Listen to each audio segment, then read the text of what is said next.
Hello people bidding x ওয়েবসাইটের পক্ষ থেকে জাভাস্ক্রিপ্ট ভিডিও টিউটোরিয়ালসের প্রথম ভিডিওতে আপনাদের সবাই ওয়েলকাম জানাতেছি আমি ফয়সাল আহমেদ। সো সম্পূর্ণ নতুন একটা টিউটোরিয়াল এবং সম্পূর্ণ নতুন একটা টপিক, সম্পূর্ণ নতুন একটা সাবজেক্ট, এবং আশা করি অনেকগুলো ভিডিও টিউটোরিয়াল আপনাদেরকে দেখতে হবে এই স্ক্রিপ্টিং ল্যাঙ্গুয়েজটা সম্পর্কে পুরোপুরি শিখতে হবে।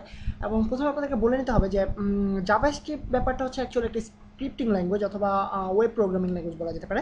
সো স্ক্রিপ্টিং ল্যাঙ্গুয়েজের মাধ্যমে ওয়েব প্রোগ্রামিংয়ের ক্ষেত্রে অনেকগুলো স্ক্রিপ্টিং ল্যাঙ্গুয়েজ আছে, like 30 or 40 or 50 scripting language আছে, মেবি আমি ঠিক শিওর না। সো অ্যাকচুয়ালি জাভাস্ক্রিপ্ট হচ্ছে তার মধ্যে একটা, এবং খুবই ইউজফুল এবং খুবই পপুলার একটা স্ক্রিপ্টিং ল্যাঙ্গুয়েজ।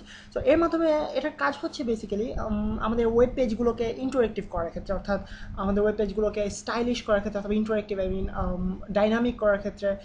অ্যাকচুয়ালি পিএইচপির মাধ্যমে যে ধরনের ডাইনামিক কাজগুলো করা যায় তার তার বেশিরভাগই জাভাস্ক্রিপ্টের মাধ্যমে করা যায়, এবং আরও কিছু এক্সট্রা কাজ করা যায়।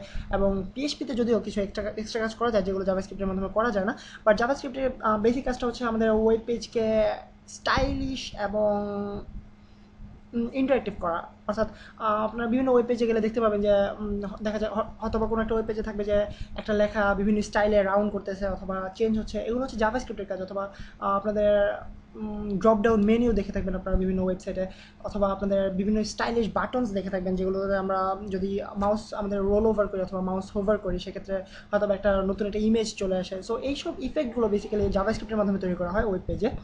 সো অ্যাকচুয়ালি জাভাস্ক্রিপ্ট জিনিসটা একটু নতুন ধরনের, অর্থাৎ এই জিনিসটা আগে সাপোর্টেড ছিল না বিভিন্ন ব্রাউজারের মাধ্যমে, যেগুলো আমাদের পুরান ধরনের ব্রাউজার, ধরা যাক internet explorer 5 or internet explorer 4, এই টাইপের ব্রাউজারগুলোতে সাপোর্ট করে না জাভাস্ক্রিপ্ট। সো আমাদের স্ক্রিপ্টিং ল্যাঙ্গুয়েজটা ইউজ করার ক্ষেত্রে, অর্থাৎ আমাদের স্ক্রিপ্টিং করার ক্ষেত্রে মনে রাখতে হবে যে আমরা যেন এই জিনিসটা মাথায় রেখে স্ক্রিপ্টিং ল্যাঙ্গুয়েজটা ইউজ করি। অর্থাৎ আমরা যখন ওই পেজটা তৈরি করবো, আমরা স্ক্রিপ্টটা ইউজ করবো জাভাস্ক্রিপ্ট, সেক্ষেত্রে আমাদের কিছু ওয়ে আছে যেন আমরা মেজড আপ না হয়ে যায় পুরান ব্রাউজার এবং নতুন ব্রাউজারের ক্ষেত্রে। সো এটা আমরা পরবর্তী টিউটোরিয়ালগুলোতে আস্তে আস্তে শিখতে থাকবো যখন আমরা জাভাস্ক্রিপ্ট ইউজ করতে থাকবো। সো অ্যাকচুয়ালি আমরা আজকে শুরু করি জাভাস্ক্রিপ্ট একেবারে বেসিক থেকে। জাভাস্ক্রিপ্ট প্রোগ্রামিংয়ের ক্ষেত্রে আমাদেরকে প্রথমে যেটা প্রয়োজন হবে সেটা হচ্ছে একটা টেক্সট এডিটর।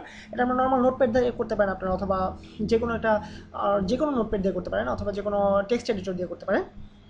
বাট আমি প্রিফার করি নোটপ্যাড প্লাস প্লাস, আমার খুবই পছন্দের একটা টেক্সট এডিটর। যদিও আপনারা ভাবতেছেন যে টেক্সট এডিটরের অপছন্দের কী থাকতে পারে, বাট আপনারা যদি আমার এইচটিএমএল এর সিরিজটা দেখে থাকেন, আমার ওয়েবসাইটে এইচটিএমএল ভিডিও টিউটোরিয়াল সিরিজটা, সেখানে আপনারা দেখতে পাবেন নোটপ্যাডের ইউজ করার ফলে আমরা কতখানি হেল্প পাচ্ছি আমাদের প্রোগ্রামিং ল্যাঙ্গুয়েজের ক্ষেত্রে, ওয়েব ডেভেলপিংয়ের ক্ষেত্রে।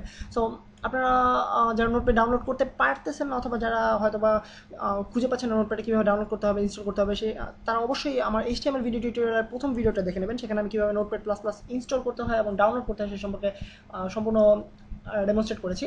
সো আজকে আমরা শুরু করি জাস্ট নোটপ্যাড থেকে, আমরা কাজ শুরু করে দিই, যেহেতু আপনারা আশা করি অলরেডি দেখে নিয়েছেন জাভাস্ক্রিপ্ট ইউজ করার জন্য আমাদের যেটা দরকার নোটপ্যাড প্লাস সেটা কীভাবে ডাউনলোড করতে হবে, ইনস্টল করতে হয়। সো আপনারা দেখতে পাচ্ছেন আমি নোটপ্যাড এখানে ওপেন করে রেখেছি। আবার আপনাদেরকে যেটা জানতে হবে প্রথমে সেটা হচ্ছে গিয়ে এইচটিএমএল এবং সিএসএস। অর্থাৎ জাভাস্ক্রিপ্ট একটা স্ক্রিপ্টিং ল্যাঙ্গুয়েজ যেটা আমাদের ওয়েব পেজে ইউজ করা হবে, বাট আপনি যদি এইচটিএমএল সম্পর্কে আপনার আইডিয়া না থাকে সেক্ষেত্রে আপনি একটা ওয়েব পেজ ক্রিয়েট করতে পারবেন না, এবং আপনারা হয়তো জাভাস্ক্রিপ্টটা ইউজই করতে পারবেন না, শিখে বসে থাকবেন বাট ইউজ করতে পারবেন না, কোথায় অ্যাপ্লাই করবেন সে সম্পর্কে জানবেন না। এবং এইচটিএমএল অথবা এক্সএইচটিএমএল বলা যেতে পারে, এক্সএইচটিএমএল এবং সিএসএস এর সাথে একেবারে ওতপ্রোতভাবে জড়িত বলা যেতে পারে। ওতপ্রোত শব্দটা আমার খুব ভালো লাগে না বলতে, বাট এটা একটা সিগনিফিকেন্ট মিনিং আছে, যেটা আমি ইংলিশে এর চাইতে ভালো কোনো ওয়ার্ড জানি না, অথবা অন্য কোনো ভাষায় জানি না। যাই হোক, ওতপ্রোতভাবে জড়িত একটা ব্যাপার হচ্ছে জাভাস্ক্রিপ্ট এবং এক্সএইচটিএমএল অথবা এইচটিএমএল এবং সিএসএস।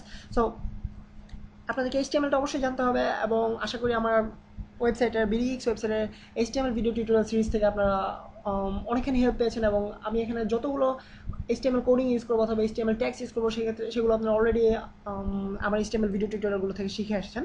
সো আজকে আমরা শুরু করে দিই জাভাস্ক্রিপ্টে আমরা কীভাবে স্ক্রিপ্টিং ইউজ করবো।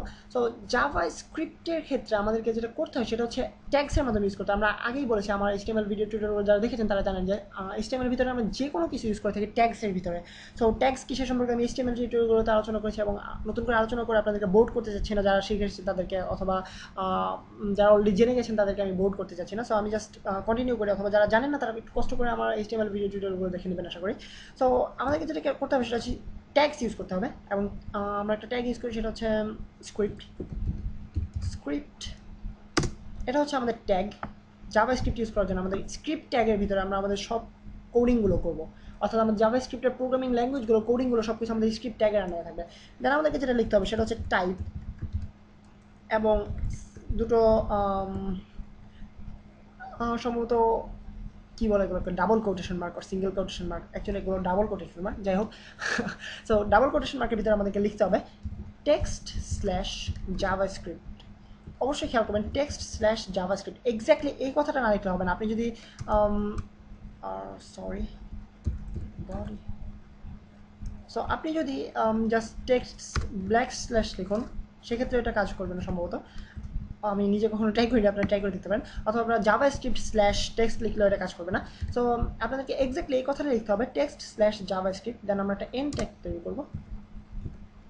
এবং আবার বলতেছি ট্যাগ সম্পর্কে আলোচনা আমি আগের টিউটোরিয়ালে HTML টিউটোরিয়াল করে ফেলেছি। সো এই সম্পর্কে আমি আর আলোচনা করতে চাইতেছি না। সো আপনারা একটু কষ্ট করে দেখে নেবেন যদি কারো কনফিউশন থাকে। সো অ্যাকচুয়ালি এর ভিতরে আমাদের থাকবে সব কিছু, সব ট্যাগগুলো, এবং আমরা আমাদের ফাইলটাকে সেভ করবো, ডেস্কটপে সেভ করে দিই JS অর্থাৎ জাভাস্ক্রিপ্ট। এবং আমাদেরকে আপনারা দেখতে পাবেন এখানে আমাদের অপশনস আছে, যেখানে আমরা দেখতে পাবেন জাভা সোর্স ফাইল।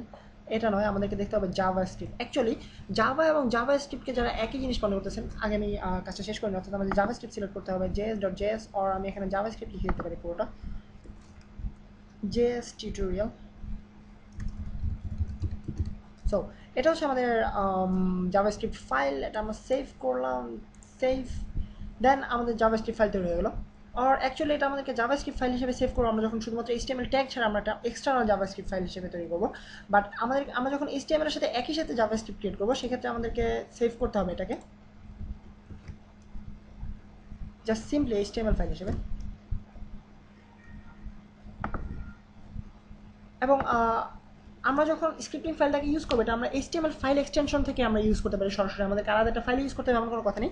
বাট যখন আমরা একটা বড় বড় ওয়েবসাইট তৈরি করবো এবং বড় ওয়েবসাইটের ক্ষেত্রে আমাদের অনেকগুলো ইফেক্টস থাকবে জাভাস্ক্রিপ্টের মাধ্যমে, সেক্ষেত্রে আমাদের অনেক বড় হয়ে যাবে জাভাস্ক্রিপ্ট কোডিংগুলো। সো সেক্ষেত্রে আমাদেরকে মাথায় রাখতে হবে যে জাভাস্ক্রিপ্ট কোডগুলো একটা আলাদা ফাইলে তৈরি করলে আমাদের নিজেদের জন্য সুবিধা হবে। সো আমরা একটা আলাদা ফাইল তৈরি করলাম, HTML একটা ফাইল তৈরি করলাম এবং একটা জাভাস্ক্রিপ্টের ফাইল তৈরি করা শিখলাম, কীভাবে আমরা জাভাস্ক্রিপ্টের ফাইল তৈরি করবো। এবং এটা আপনাদেরকে পরবর্তীতে আবারও দেখানো হবে যে আমরা কীভাবে এক্সটার্নাল ফাইলকে লিঙ্ক করতে পারি আমাদের HTML ফাইল, অথবা আমরা এক্সটার্নাল ফাইলে কীভাবে জাভাস্ক্রিপ্ট কোডিং করতে পারি। বাট আজকে আমরা জাস্ট এটুকু জেনে রাখি যে আলাদাভাবে জাভাস্ক্রিপ্ট ফাইল হিসেবে ক্রিয়েট করা, অথবা আমরা HTML এর ভিতরে আমরা জাভাস্ক্রিপ্টটাকে ইউজ করতে পারি। সো এখন আমরা দেখবো একটা সিম্পল একটা জাভাস্ক্রিপ্ট কোড, এই সম্পর্কে আপনাদেরকে পরবর্তীতে এক্সপ্লেন করা হবে। বাট আপনারা জাস্ট দেখে রাখেন যে আসলে এক্স্যাক্টলি কাজটা কী করে। সো জাভাস্ক্রিপ্টের একটা কোড লিখতে হবে আমাদেরকে, document.write। যদি আপনারা বুঝতে পারতেছেন অ্যাকচুয়ালি এটা কী, বাট হয়তো আপনারা ইংলিশ ওয়ার্ডটা দেখে বুঝতে পারতেছেন যে রাইট, এটার মাধ্যমে আমরা কিছু একটা লিখবো আমাদের ওয়েব পেজে। সো অ্যাকচুয়ালি এটা কাজ হচ্ছে আমাদের ওয়েব পেজে কিছু একটা লেখা। সো আমরা একটা স্ট্রিং তৈরি করি ভিতরে, আমাদের যে কোনো একটা টেক্সটকে আমরা স্ট্রিং বলে থাকি প্রোগ্রামিং ল্যাঙ্গুয়েজের ভাষায়। সো ধরা যাক খাইছে এইটা দেখি ওয়েব পেজ অর জাভাস্ক্রিপ্ট, খাইছে এটা দেখি জাভাস্ক্রিপ্ট, এবং 3টা এক্সক্লেমেশন মার্ক দিতে বলবেন না, এবং ফাইলটা সেভ করবেন। দেন আমরা যদি এখান থেকে রান করি আপনারা দেখতে পাবেন জাস্ট আমাদের ব্রাউজার ওপেন হয়েছে, এবং আপনারা দেখতে পাচ্ছেন যে খাইছে এটা দেখি জাভাস্ক্রিপ্ট, অর্থাৎ এই লেখাটা আমাদের স্ক্রিনে চলে আসছে। সো বেসিক্যালি আমাদের এই কোডিংয়ের মাধ্যমে আমরা যে কাজটা করলাম সেটা হচ্ছে জাস্ট আমাদের কোডটাকে, এই লেখাটাকে আমরা স্ক্রিনে প্রিন্ট আউট করলাম। সো এটা হচ্ছে আমাদের জাভাস্ক্রিপ্টের মাধ্যমে আমরা কীভাবে একটা কোডকে ইউজ করা হয় সেটা দেখলাম। সো অ্যাকচুয়ালি জাভাস্ক্রিপ্টের এই কোডিংগুলো আপনাদেরকে শিখতে হবে, এবং যেটা বেসিক জিনিস সেটা হচ্ছে আমাদের লাইন অফ কোডগুলো একটা লাইনে থাকবে, এবং প্রত্যেকটা লাইনের পর একটা করে সেমিকোলন অবশ্যই দিতে হবে আমাদেরকে, এবং সেমিকোলনের মাধ্যমে আমরা বুঝবো যে আমাদের এটা একটা স্টেটমেন্ট, অর্থাৎ এটা হচ্ছে আমাদের টেকনিক্যাল টার্ম স্টেটমেন্ট। তো এটা হচ্ছে আমাদের একটা কোড, লাইন অফ কোড, যেটার মাধ্যমে আমরা, অর্থাৎ ধরো যে আমরা একটা বড় ধরনের একটা প্রোগ্রাম তৈরি করতে যাচ্ছি, জাভাস্ক্রিপ্ট প্রোগ্রাম তৈরি করতে যাচ্ছি, যেটার মাধ্যমে আমরা স্ক্রিনে লেখাটা 1 মিনিট পর পর আমরা একটা পিকচার চেঞ্জ করবো। সো সেক্ষেত্রে আমাদেরকে একটা পিকচার সিলেক্ট করতে হবে, দেন ওই পিকচারটাকে আমাদের স্ক্রিনে দেখাতে হবে, অর্থাৎ ওয়েব পেজে শো করতে হবে। দেন সেটাকে 1 মিনিট পর পর কীভাবে চেঞ্জ করতে হবে সেই কোডটা দিতে হবে। দেন আবার 1 মিনিট পরে অন্য একটা ইমেজ সিলেক্ট করতে হবে। সো এই কাজগুলো আমরা সিরিয়াল বাই করতে হবে। সো এই সিরিয়ালগুলো ডিটারমিন করা থাকে এই সেমিকোলনের মাধ্যমে, অর্থাৎ একটা সেমিকোলন মানে একটা লাইন শেষ, দেন আরেকটা স্টেটমেন্ট, অর্থাৎ আরেকটা ইনস্ট্রাকশন কীভাবে কী করতে হবে, দেন আরেকটা ইনস্ট্রাকশন কীভাবে করতে হবে। সেভাবে আমরা একটার পর একটা লাইন সেমিকোলনের মাধ্যমে ডিফারেন্সিয়েট করার মাধ্যমে আমরা আমাদের জাভাস্ক্রিপ্ট কোডগুলো তৈরি করবো। সো নেক্সট টিউটোরিয়ালে আরও অনেক কিছু আলোচনা করার মতো আছে, এবং এটা যেহেতু ফার্স্ট টিউটোরিয়াল আপনাদেরকে জাস্ট কীভাবে একটা জাভাস্ক্রিপ্ট ফাইল তৈরি করতে হয় এবং কীভাবে জাভাস্ক্রিপ্টকে আমরা HTML ভিতরে ইউজ করি এই সম্পর্কে আইডিয়া দিলাম এবং লাইন অফ কোড সম্পর্কে আইডিয়া দিলাম। সো নেক্সট টিউটোরিয়াল আপনার সাথে আবারও দেখা হবে, সে পর্যন্ত সাইন অফ করতেছি আমি Faisal Ahmed from BD gigs.